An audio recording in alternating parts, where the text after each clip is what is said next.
Karena ulamanya sekarang ini udah sesat banyakannya.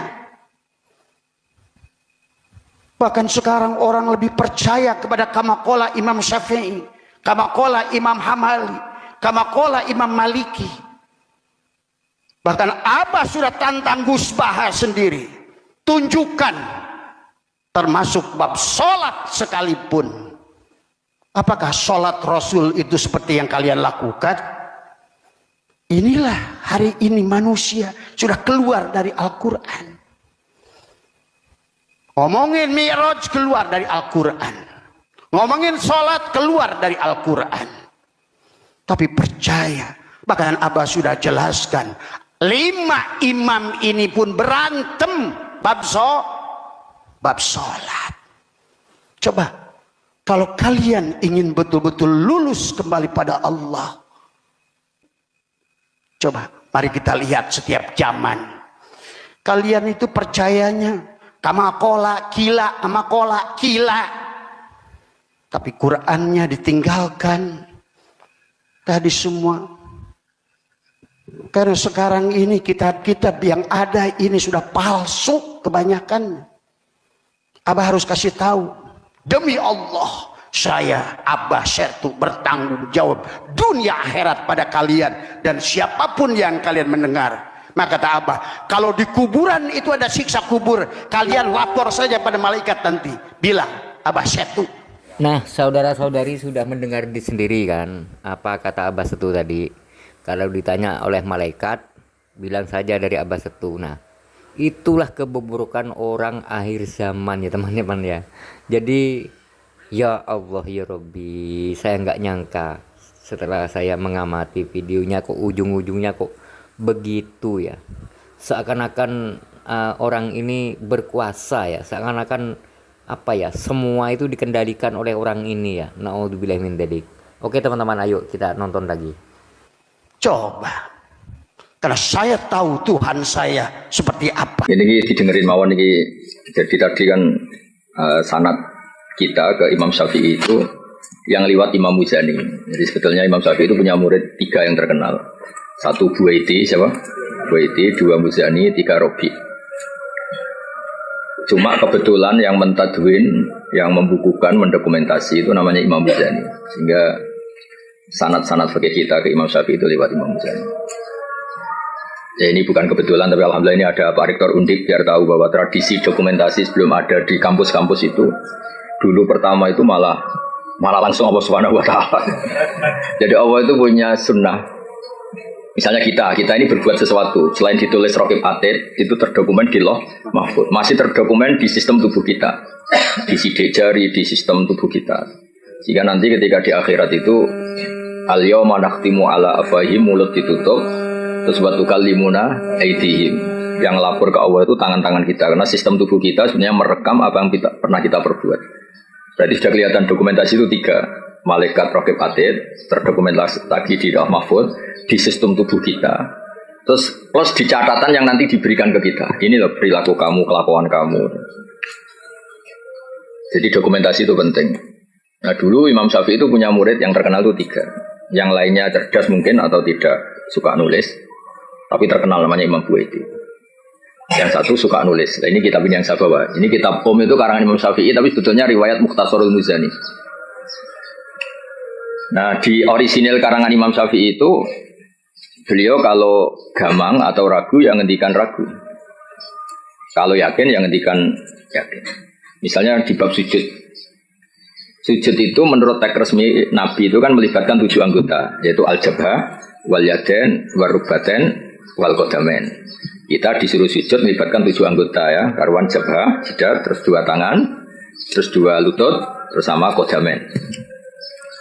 Oke, kita sepakat yang melibatkan 7 anggota pasti sujudnya sah. Sama lagi yang melibatkan 7 anggota pasti sujudnya sah. Ada kata pasti. Tapi di bab orang syirik itu menyekutukan Allah. Misalnya orang bersujud sama berhala atau kepada berhala. Itu kan cukup watul jabah alal ardi. Apa watul jabah alal ardi? Tidak harus melibatkan 7 anggota. Artinya nggak bisa dibalik.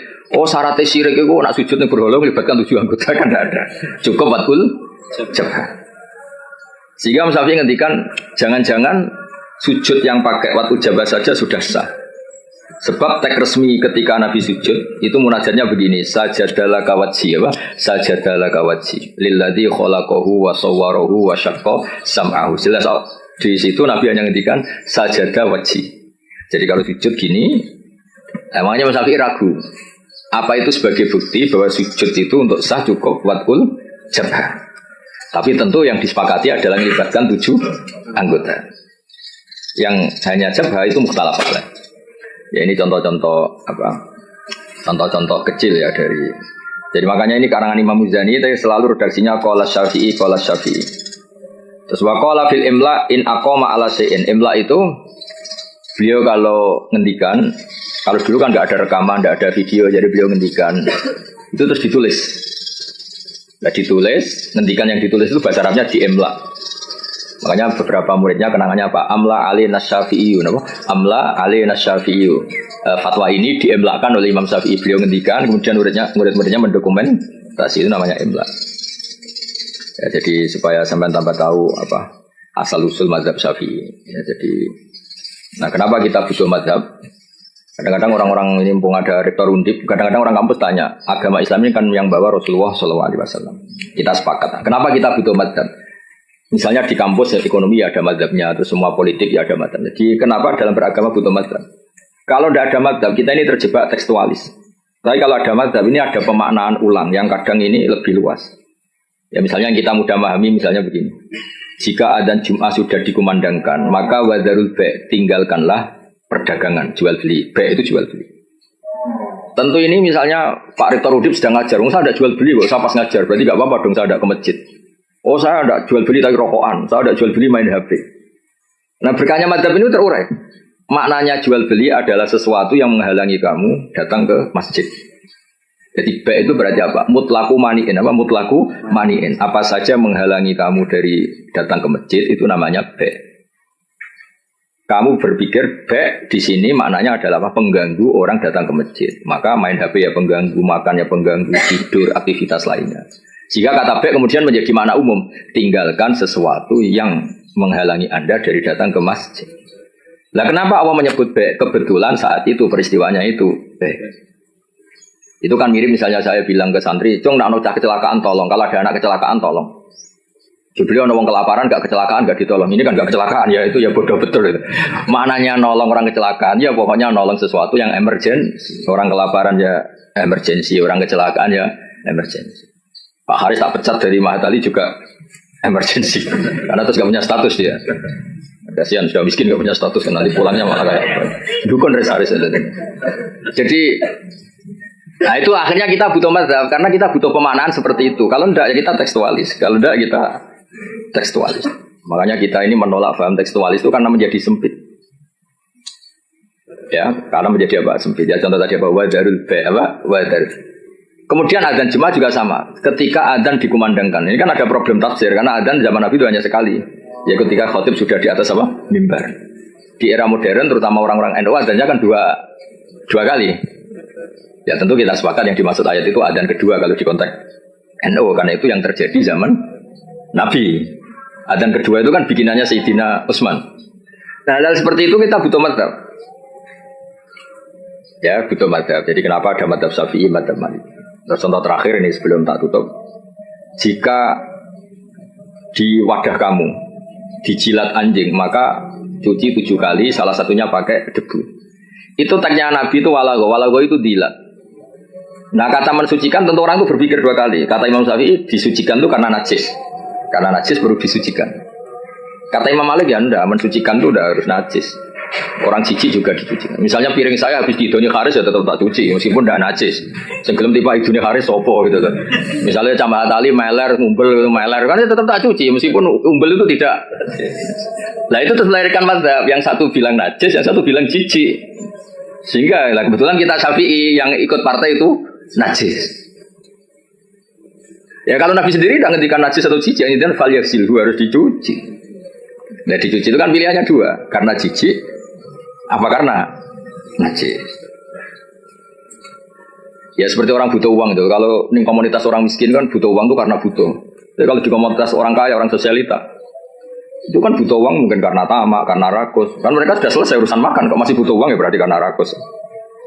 Sama-sama dari kata butuh, apa? Sama-sama dari kata butuh. Ya ngajar lah ngajar. Kalau Gus Pak ngajar itu karena sakit sampean. Kalau Haris profesi, kan ngajar nganggur tenan. Ya itu kan sama-sama lahir dari kata ngajar.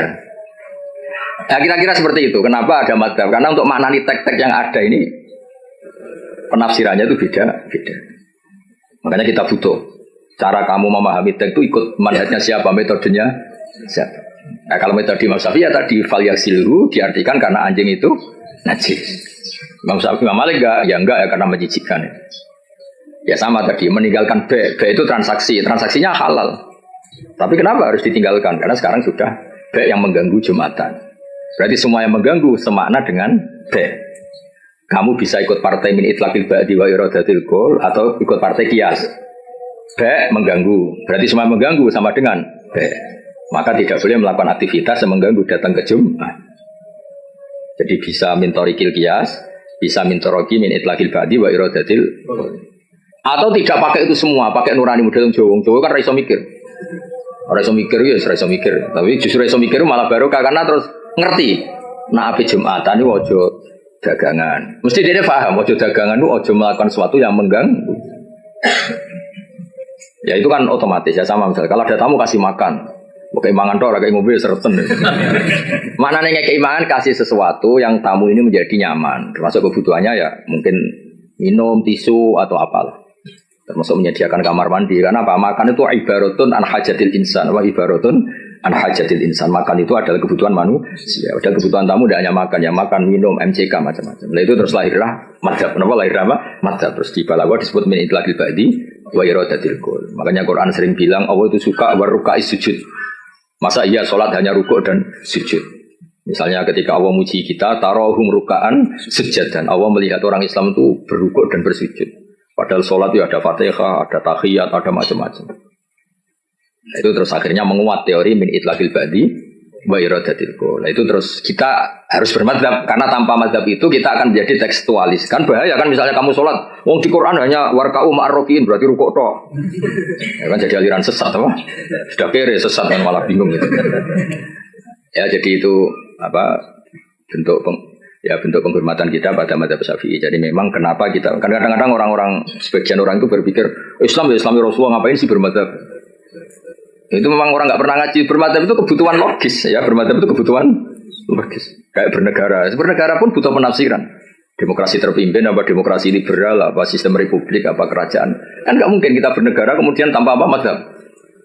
Kita harus mengikuti salah satu madzhab dari cara bernegara. Kebetulan kita republik misalnya, nggak monarki.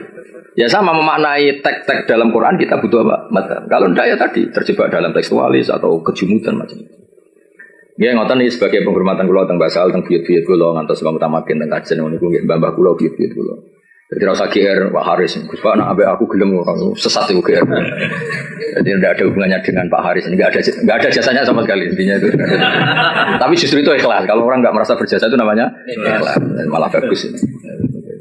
Nggih, ngoten. Assalamualaikum warahmatullahi wabarakatuh. Waalaikumsalam. Wes dokumentasi ndak cukup toh? Emang. Orang yang sudah sampai pencerahan, siapapun dia namanya, disebut Yasin. Ya itu kepada siapa? Kepada orang yang sebelumnya yakin. Karena sebetulnya perjalanan setiap manusia itu huruf hijaiyah 28. Dari alif menuju ya.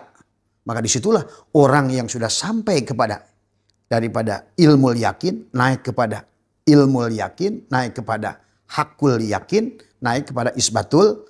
Itulah Yasin. Berarti tubuhnya sudah bersyariat, hatinya sudah bertorikot, ruhnya sudah bersifat. Kita harus kembalikan semua ini pada titik. Dan semua itu kayak pernah lihat nggak ada internet itu yang memfoto satu dari dunia ini dari satu titik dia tarik ke atas dan dikembalikan lagi ke bawah. Seperti itulah. Itulah at-tanzih at-tasbih. Jadi di dunia ini cuma ada titik itu. Dan kita menjadi titik itu.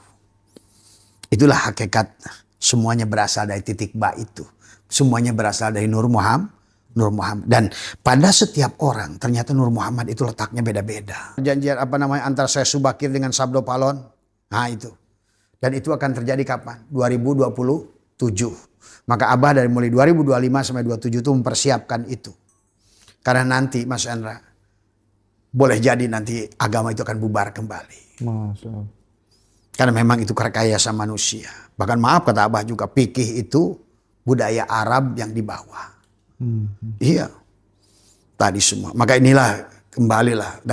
Silahkan orang mau senang nggak senang, itulah kenyataan tadi semua. Ya. Jadi bener dong, makin orang terbuka, makin orang terdekat dengan Tuhan tuh makin jauh dari agama tuh bisa jadi bener. Bisa jadi. Akan muncul kesadaran. 2027 bisa jadi. Mas Anda hitung saja, itu kan waktu perjanjian itu 527. Oke. Tambah 500 berarti 2027. Tapi enggak. Salah satu tujuannya ngaji Roso itu kan Iya. bagaimana supaya kemudian kita pengen memberikan sebuah perspektif Iya. supaya apapun agamanya teman-teman tuh semuanya bisa satu gitu. Betul. Kita nggak bertengkar lagi soal agama gitu Pak. Iya.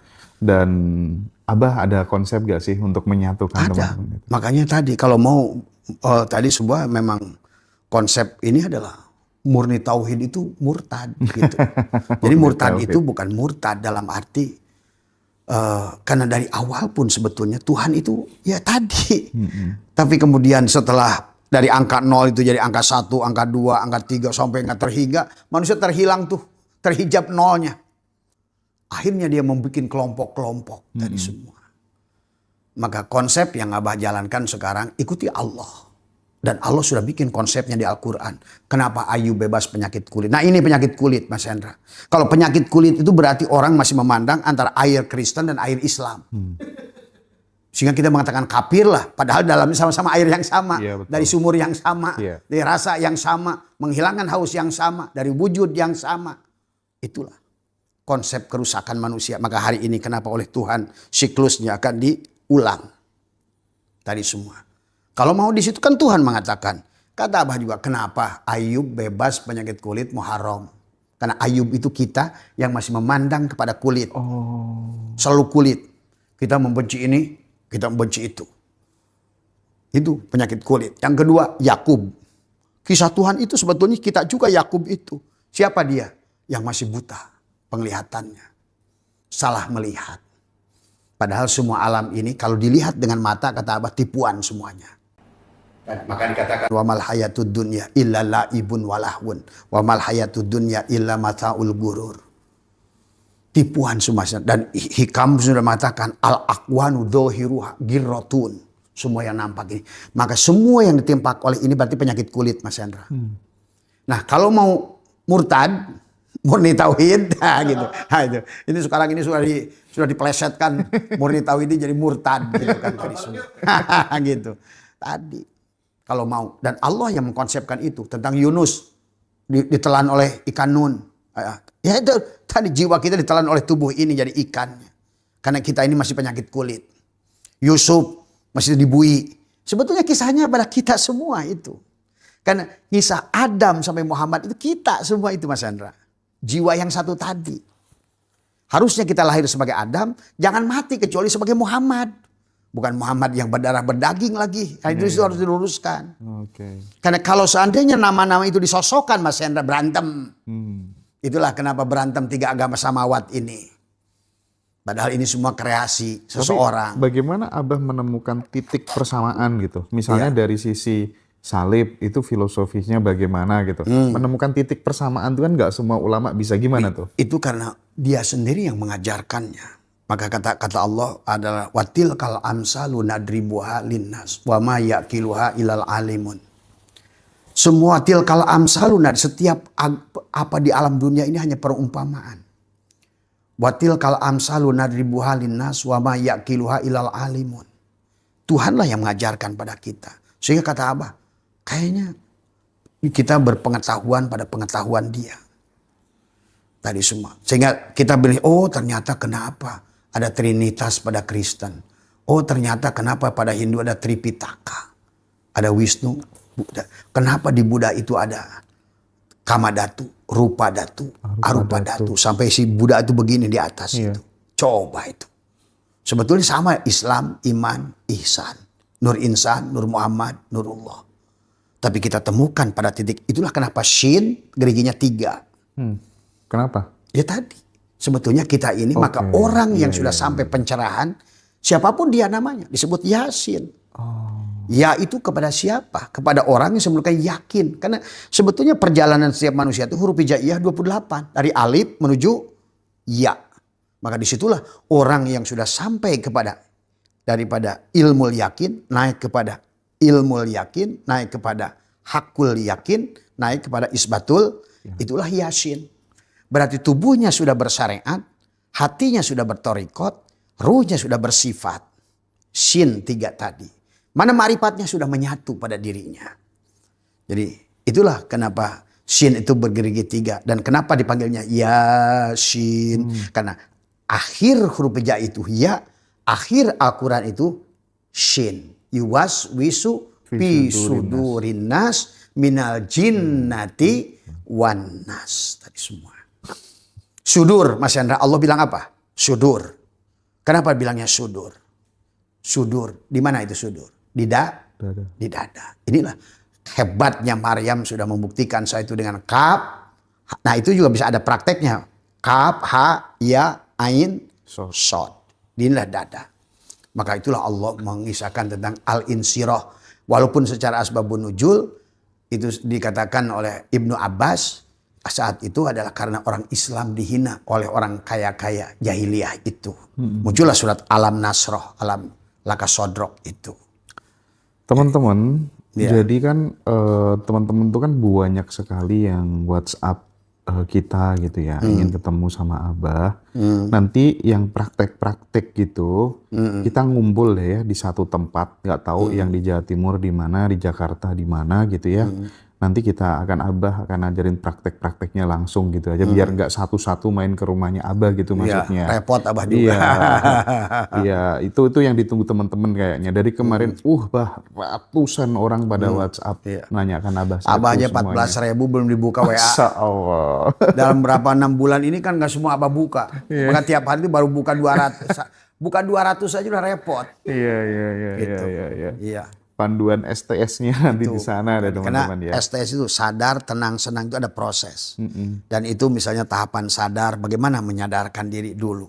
Bagaimana tahapannya, bagaimana menghidupkan kita lagi mati ini. Bagaimana kita bangun dari tidur sekarang. Abah Malaysia, kapan ke Malaysia? Banyak. Tenang teman-teman ya, santai. Nanti kita bikin tour bareng Abah deh ya. Bah, tadi di awal kita sempat waktu kita masih belum in frame, kita ngobrol tentang ini, menemukan titik Nur Muhammad yang ada di dalam tubuh kita gitu. Saya pengen menggali dulu gitu, bagaimana sih proses Abah tuh mulai sadar bahwa di dalam diri itu ada Nur Muhammad dan itu harus ditemukan, dan ketika itu sudah ditemukan, udahlah kita akhirnya sudah unstoppable gitu ibaratnya gitu. Gimana tuh Bah? Iya, sebetulnya adalah ada penemuan Nur Muhammad itu walaupun oleh umum sekarang sudah disebutkan orang itu mendapatkan Lailatul Qadar bahasanya. Sebetulnya ada kaitannya karena Lailatun itu adalah lail pada saat kita sudah mati, maka ada takdir itu. Tadi semua. Ini menarik karena mau puasa kan ya. Iya. Biar tahu semua. Jadi maka selama ini kan secara syariat orang hanya mendengarkan apa kata mereka Lailatul Qadar itu tanggal 21. Iya betul Bah. Tanggal 23. Malam ganjil ya Bah ya? Malam ganjil. Saya dulu di masjid gitu. Tanggal 21 di masjid, tanggal 22 gaplek gitu. Allahnya masih dikantong-kantongin tadi semua. Betul. Allahnya masih dicincang-cincang. Inilah betulnya tauhid tadi semua. Maka kenapa para ulama itu, maka nanti ada prakteknya, ternyata prakteknya itu menahan napas, mengeluarkan napas. Syirullah, pernah menyaksikan nggak Krishna menarik dunia ini dengan mulutnya? Nah itu, sebetulnya pada dasarnya adalah sama. Kita harus kembalikan semua ini pada titik, dan semua itu kayak pernah lihat nggak ada internet itu yang memfoto satu dari dunia ini dari satu titik dia tarik ke atas dan dikembalikan lagi ke bawah. Seperti itulah.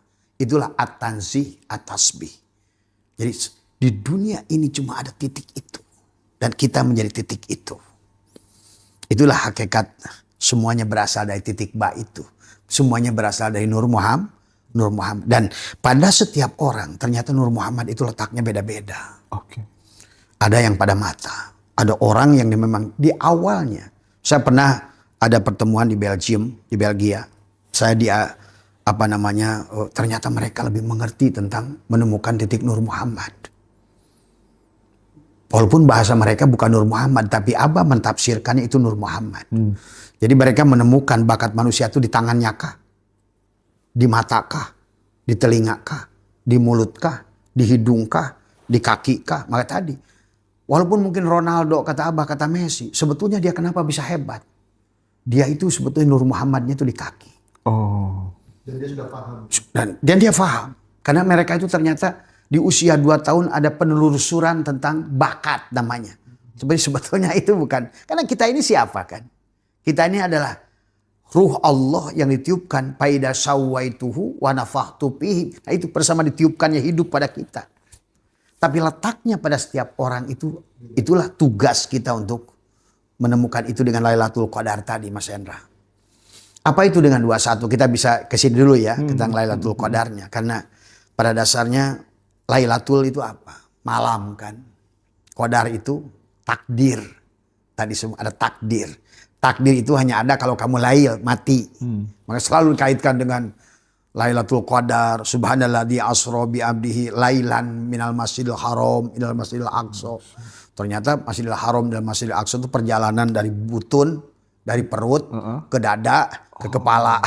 Gitu kan tadi. Itu makanya waktu Allah menyebutkan Masjidil Haram, Masjidil Aqsa, itu belum ada masjidnya, Mas Hendra. Karena masjid Allah itu ya tubuh kita itu sendiri. Itu kaitannya sama Baitul Ma'mur, Baitul Muharram. Jadi kita semua. Okay. Makanya tariklah dari sini, maka selalu dikatakan Nabi Muhammad dibelah dadanya. Dari Baitul Muharram kepada Baitul Maqdis kepada Baitul Ma'mur. Inilah Sidroh Al-Muntah. Sidroh Al-Muntah itu di pikiran kita. Yasin, Bukit Tin, Bukit Shin. Bukit Shin itu di sini, di kepala. Maka tadi, bagaimana kita menemukan titik itu dengan menarik kita, membelah dada kita sebagai Nabi Muhammad dibelah oleh Jibril bahasa. Itu kan kita harus ngerti bahasa sanepan. Supaya nanti kita bisa 2-1. 2 tapi 1, kayak rokok ese. 1 pemain, 2 wajah. Kamu aku kamu. Asalnya aku, dia, kamu. Yeah. Gitu. Aku Allah, dia Muhammad, kamu, dia Ahmad, dan kamu Muhammad. Aku, dia. Sampailah Lailatul Qadar itu bukan nggak ada lagi kita. Tapi sudah. Bukan. Kalau kita itu masih muhotob. Kamu dan saya. Kita. Tinggal akulah yang ada. Itu tadi yang ditelan itu. Prakteknya itu nanti ada prakteknya. Bagaimana penyatuan. Dengan kita mengepakkan sayap. Kemudian menyatukan tadi semua. Nanti kita itu ada prakteknya, Mas Hendra. Dan coba bisa dirasakan. Dan bisa dibuktikan sebetulnya. Bagi orang yang ikhlas menerimanya.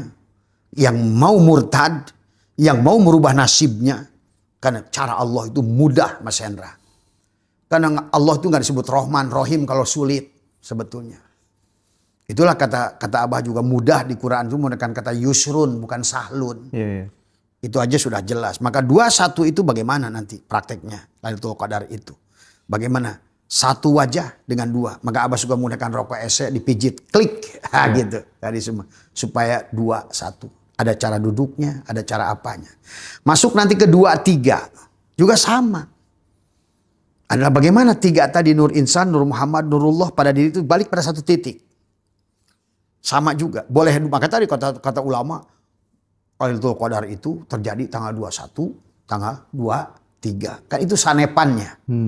Kalau 2-3 berarti 2 tapi ya itu 3-1-1. Ya, kenapa disebut 2? Karena kita ini dohiron wabah tinan. Tapi satukan pada 3 tadi. 2-3. Nur Insan, Nur Muhammad, Nurullah kembali. Itulah yang sudah jadi Shin. Yasin. Itulah yang disebut jadi Muhammad. Itulah kata mim dalam suratul Fatihah itu ada 3 mim di penghujungnya itu mim Muhammad. Maka kan surat Fatihah itu belakangnya ada nun, ada mim. Maka mimnya ada 3, nunnya ada 4. Itu tentang tadi rambut dibelah 7. Oke. Maka tubuh itu. Maka untuk menyatukan yang 7 tadi dengan 2-3 adalah Nur Insan, Nur Muhammad, Nurullah kembalikan pada Shin tadi pada titik yang 1. Maka tadi bismi. Siapa muka alif harus lewat sin. Tadi tapi siapa lewat bi? Kalau di dalam bismillah itu siapa ke ba harus ketemu dulu dengan Nur Muhammad ini. Nur Muhammad inilah yang membawa kepada syin. Untuk mim ma'rifat. Kepada siapa? Kepada Allah. Yang mana? Rohman, Rohim. Nah gagal lagi kalau seandainya kita sudah ngerti di depan bismi. Tapi nggak Rohman, nggak Rohim. Pemanca, pemakna. Itulah. Jadi setiap manusia. Bagaimana bisa melepaskan Lailatul Qadar tadi? Tergantung pada dia adalah bagaimana dia melakukan kebaikan.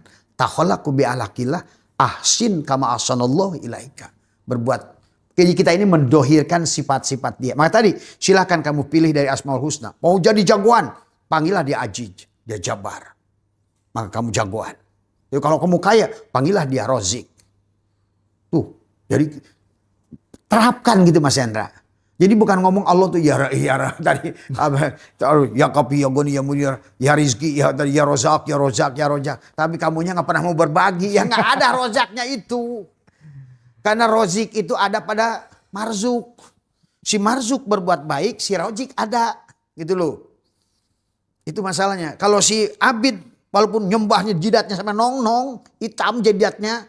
Tapi gak ada si ma'bud, yang gak ada maksiat itu. Makanya kalau kita lihat di negara-negara Skandinavia gitu ya, Nordik gitu ya Mbah ya. Mereka tuh gak sholat loh Mbah. Mereka gak berdoa ya kan. Tapi bahagia-bahagia, mereka kaya-kaya. Real bahagianya itu Nah, Mas Hendra. rahasianya apa? Dan saya menyaksikan karena mereka itu juga tanpa nyebut-nyebut nama Allah dan Makanya Muhammad. itu. Mereka menyadarinya. Itu sadar. Buktinya apa? Bahwa mereka sudah sadar. Lihat oleh Mas Hendra. Bagaimana sayangnya pada binatang. Nah, Sayangnya pada alam. Sayangnya pada pohon. Karena mereka sudah tidak lagi memandang semuanya. Aku hanya melihat tadi. Kullu syai'in halikun ila wajh. Dia sudah melihat Nur Muhammad. Walaupun dia tidak sebut Nur Muhammad. Tapi dia sudah sadar itu. Bukti dia sadar menjaga sungainya. Menjaga gunungnya. Nah, kalau kita ngomongnya tiap hari Muhammad hutan digunduli. Tadi. Nggak sejalan. Tadi dengan konsep. Karena kita ini nggak bisa dipisah antara alam sogir dan alam kabir. Allah kecil dan Allah besar. Gitu kan tadi semua. Abah menyaksikan tuh kayak di Belanda, di mana itu kan. Kenapa Swiss itu menjadi negara yang bahagia. Finlandia negara paling bahagia. Dan dia sudah 8 kali berturut-turut Finland itu. Abah tuh ke sana. Menyaksikan. Kalau di sana Mas Hendra, nggak usah pusing, nggak bisa makan. Bilang aja, saya lapar. Pasti setiap orang berebut. Bedakan di negara kita. Selalu mereka itu ingin menyayangi. Jadi bahasa mereka itu sudah. Maka kenapa mereka sekarang batasi kewarganegaraan? Karena takut. Tadi. bilang lapar aja masih ditanya. Islam apa Kristen gitu? Ah, itu. Islam. NU apa Muhammadiyah? Nah itu gitu. kayak Gus Dur.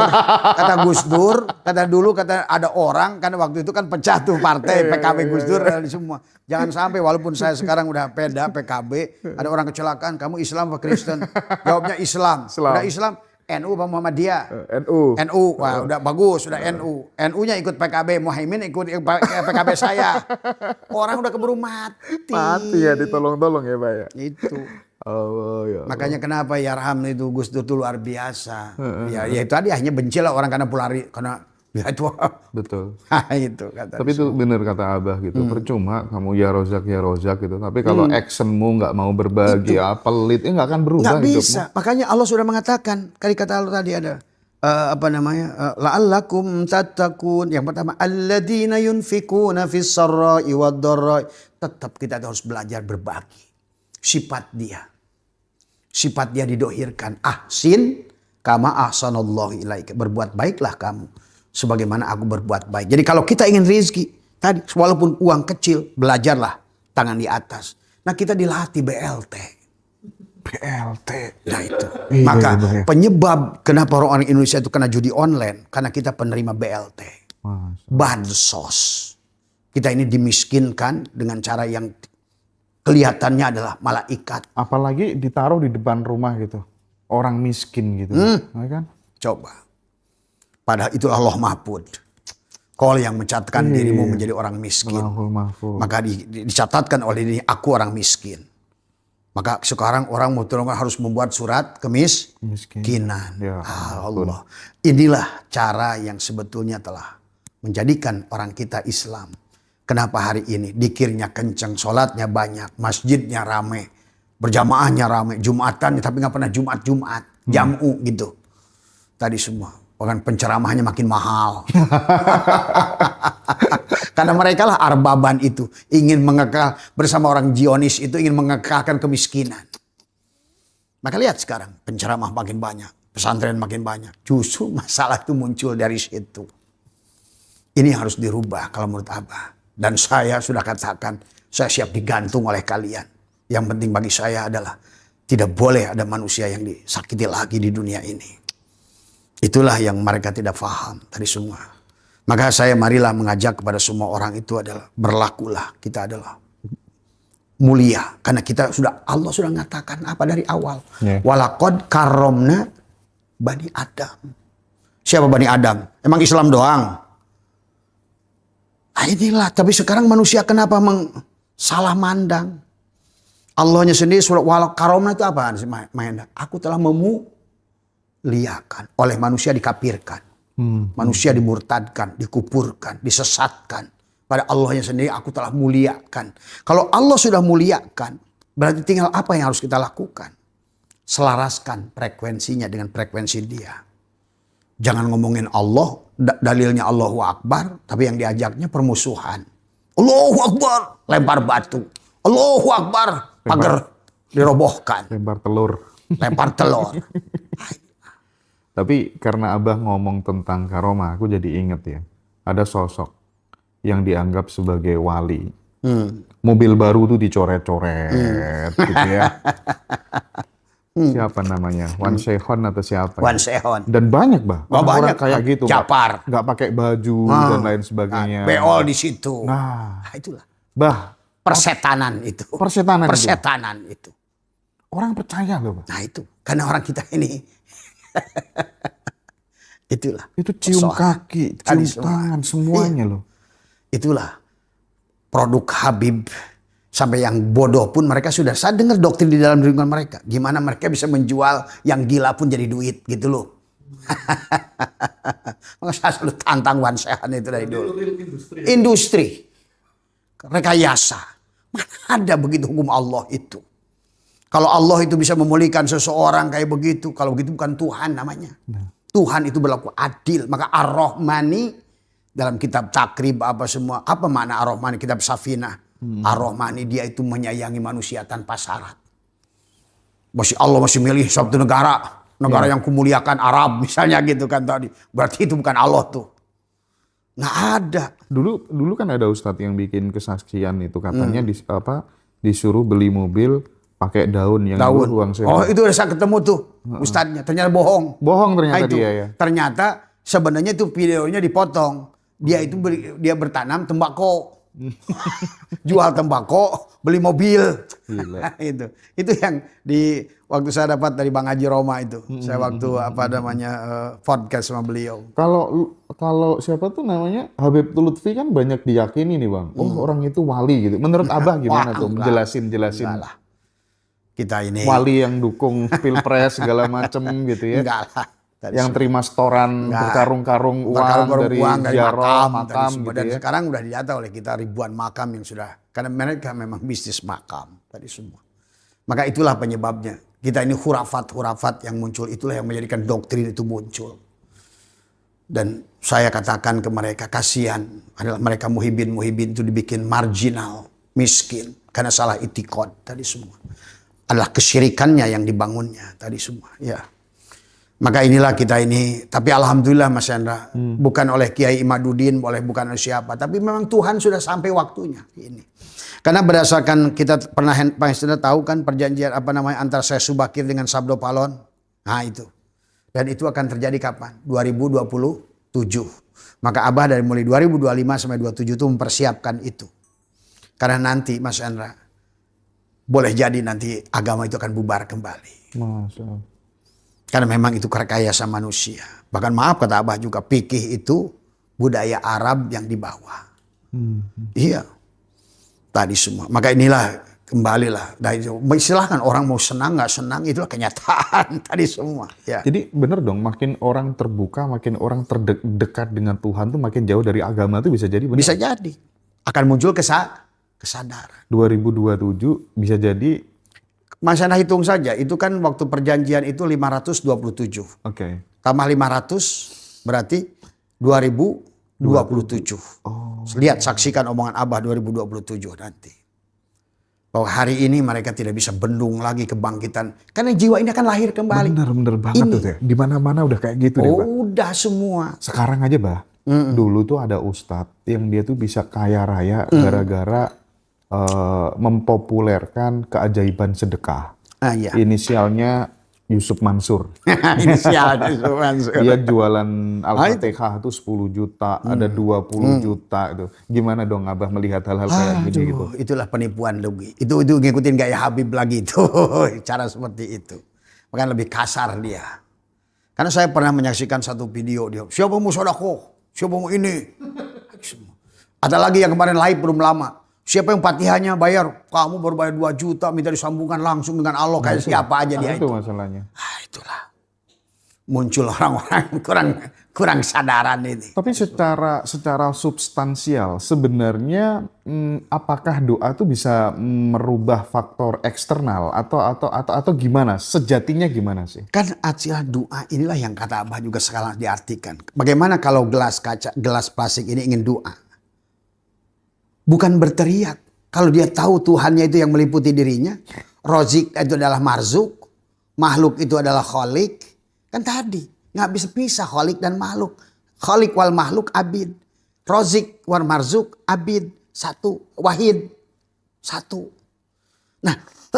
Termasuk sholat nanti. Bagaimana sih? Si gelas kaca ini. Si gelas plastik ini udah tahu ternyata Tuhannya itu dirinya sendiri plastik.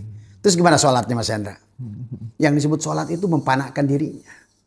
Maka istilah dalam ilmu tauhid dekat dan jauh itu bukan dekatnya Mas Hendra dengan saya. Tapi dekat itu pada saat panaknya Mas Hendra pada Allah.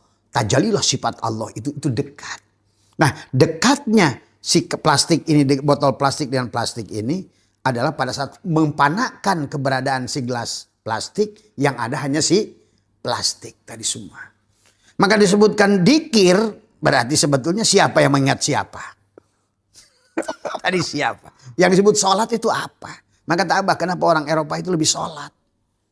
Sampai Jack Ma berkata I cannot live without him. Iya benar.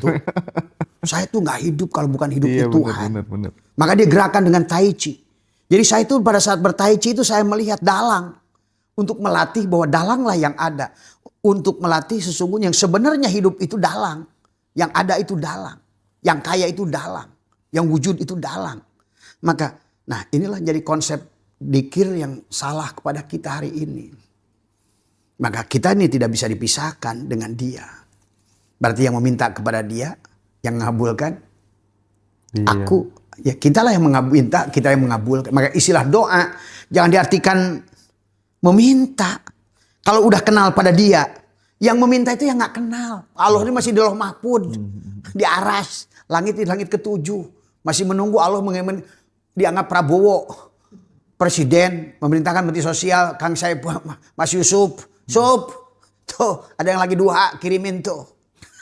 Masih begitu di otaknya. Tapi kayak gitu MUI itu ya diem-diem aja ya kalau melihatnya. Gitu. Iya orang yang diurusnya cuma sertifikat halal cari duit doang.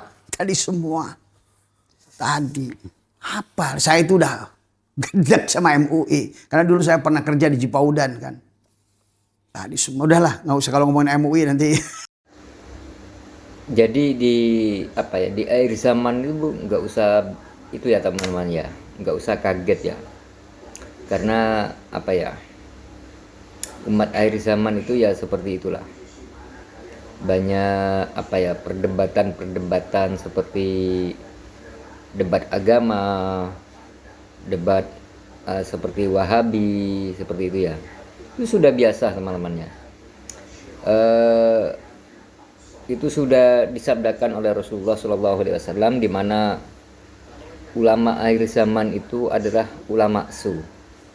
Kalau menurut saya pribadi ya, kita itu tidak perlu mencari itu ya, tidak perlu mencari aibnya orang lain. Kita itu fokus kepada diri kita. Kalau kita mau menyampaikan ya sampaikan yang baik-baik saja. Kalau menurut saya pribadi seperti itu teman-teman. Tapi ya namanya orang banyak ya. Saya rasa itu misalkan kan di dunia ini kan agama pun kan bukan hanya satu, terus aliran kan bukan hanya satu, kan banyak aliran. Bahkan kita sendiri kan tidak tahu walaupun diri kita itu misalkan apa ya, sudah baik menurut kita pribadi, tapi kan belum tentu baik menurut Allah kan gitu. Jadi daripada kita itu mencari kesalahan orang lain atau membuat apa ya, kegaduhan, mengada-ngada, kalau menurut saya pribadi itu lebih baik diam. Kalau misalkan ada yang apa ya, menjelek-jelekan aliran lain, menjelek-jelekan agama lain, saya rasa itu orang itu sedang apa ya, sedang nggak baik-baik saja kan gitu. Jadi kita itu kembali kepada diri kita sendiri. Apakah kita itu sudah baik, apakah kita itu sudah sempurna, sedangkan kita itu hanya sekedar umat. Saya rasa tidak ada umat yang sempurna ya, sehebat apapun, sealim apapun ya. Menurut saya pribadi ya, kalau saya resapi sendiri itu nggak ada yang baik di dunia ini. Kita itu justru manusia pendosa sebenarnya. Kita ini pendosa. Tapi menurut saya pribadi, tapi nggak tahu kalau orang lain, saya nggak tahu ya. Saya nggak mau tahu urusan orang lain. Cuman saya itu apa ya, mengajak saudara-saudari untuk belajar menjadi lebih baik lagi gitu.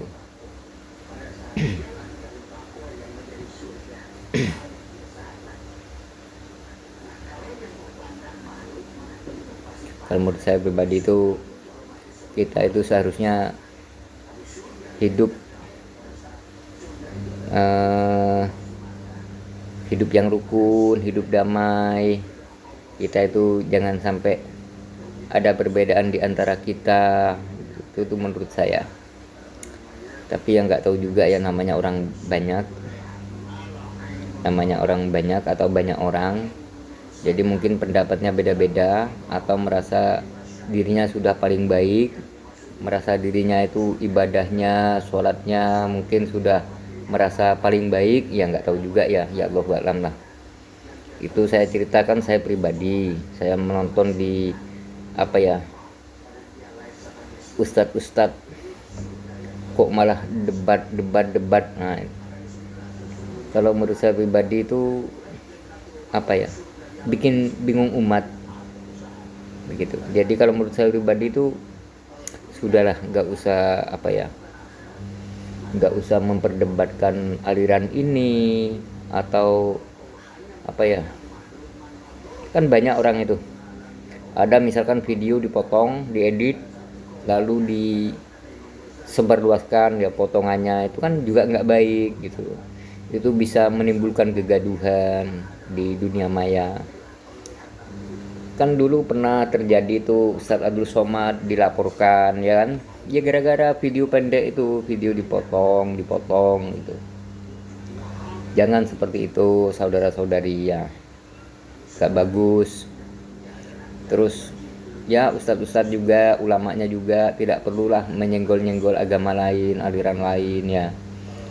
Kita itu sebagai umat manusia, kalau berdakwah, kalau ceramah, ya ceramahlah sesuai apa yang ada dalam Al-Quran, bagi yang bisa ngaji itu. Jadi saya harap ustadz-ustadz, ulama-ulama, kiai-kiai yang bisa ngaji itu tinggalkan jejak yang baik ya. Di dalam dakwahnya itu tidak usah ada nada emosi. Banyak loh di YouTube itu orang ceramah itu nadanya emosi. Kalau nggak bisa ngaji misalkan, kalau tidak paham kitab, kayak dirinya sendiri yang paling paham ya kan. Justru orang yang tidak paham kitab itu justru hidupnya lebih hati-hati daripada orang yang paham gitu. Dan kalau orang yang tidak paham, dia kan apa ya, namanya orang tidak tahu.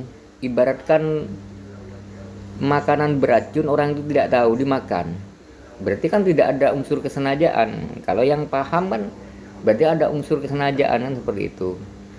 Jadi netizen itu kalau kalau menyimak pengajian, lihat dulu pendakwahnya siapa, ceramahnya siapa. Kalau ada ceramah-ceramah yang sekiranya memecah belah umat itu tinggalkan saja, tidak perlu disimak, tidak perlu diikutin ya, daripada kita niatnya ngaji malah dapat dosa karena mendengarkan ceramah-ceramah yang menjelek-jelekan orang lain ya kan. Saya rasa agama apapun, aliran apapun, saya rasa itu ya, kalau menjelek-jelekan orang lain itu saya rasa itu tidak baik. Saya rasa orang yang baik itu orang yang tidak menyinggung orang lain, orang yang selalu menghormati orang lain, apapun agamanya, apapun alirannya, apapun statusnya. Kalau tidak kalau dia menghormati, tidak perlu menjelek-jelekan, tidak perlu merendahkan orang lain, merendahkan agama lain, aliran lain. Saya rasa itulah orang yang baik. Itu menurut saya pribadi, orang yang baik. Walaupun kita misalkan kita itu sholatnya tepat waktu, haji sudah bolak-balik, tapi di sisi lain kita merasa lebih baik daripada orang lain, merasa derajatnya lebih tinggi dari orang lain, merasa paling berilmu, merasa paling kaya, merasa paling paling terhormat. Saya rasa itu bukan orang yang baik. Bukan orang yang baik. Berarti dia tuh masih masih ada kesombongan, atau bahkan menjadi sarang dosa, karena di hatinya ria. Dia merasa bangga.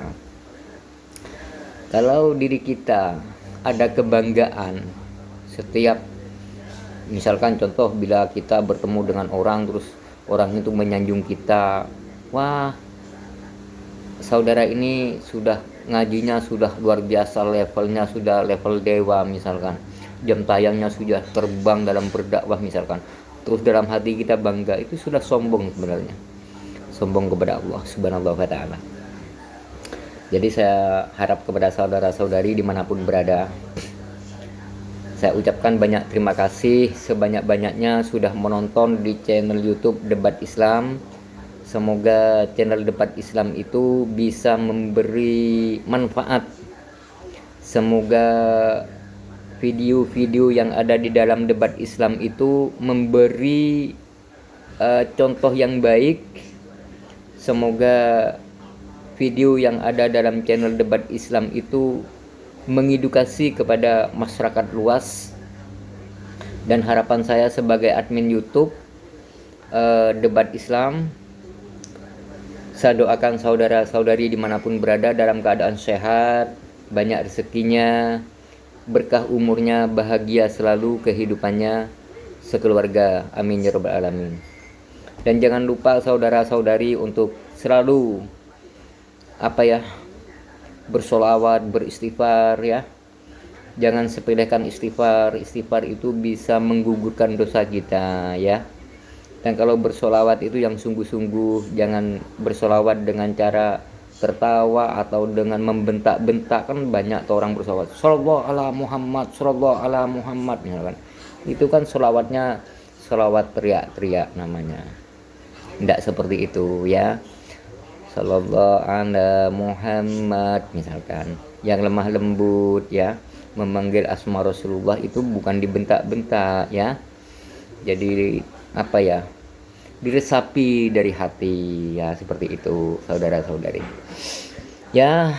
Itulah saudara-saudari yang bisa saya sampaikan di channel YouTube Debat Islam. Semoga channel Debat Islam itu menjadi channel yang memberi contoh yang baik kepada masyarakat luas dimanapun berada.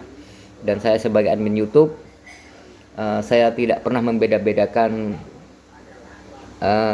antara umat, antara beragama, antara berbangsa, bernegara, apapun negaranya, apapun negerinya, apapun makanannya, apapun kulitannya, apapun agamanya, apapun alirannya, semua itu adalah umat manusia, ya. Ya, itulah yang bisa saya sampaikan saudara-saudari. Insya Allah kita bisa berjumpa lagi di lain waktu kalau umur kita masih ada, ya masih hidup. Nah, jadi maka itu ketika kita itu masih masih hidup, jangan sia-siakan kehidupan ini, karena kalau kita itu, penyesalan kita itu bukan penyesalan ketika kita itu sudah tadinya kaya terus bangkrut menyesal, bukan itu ya. Penyesalan itu ketika kita di masa hidupnya tidak berbuat baik, tidak punya kebaikan sama sekali. Nah, itulah setelah wafat kita menyesal. Nah, seperti itulah pesan-pesan dari saya sebagai admin YouTube Debat Islam. Sampai jumpa lagi saudara-saudariku dimanapun berada, dan saya akhiri sampai di sini dulu. Wassalamualaikum warahmatullahi wabarakatuh. Allahumma sholli ala sayyidina Muhammad wa ala ali sayyidina Muhammad. Sampai jumpa lagi.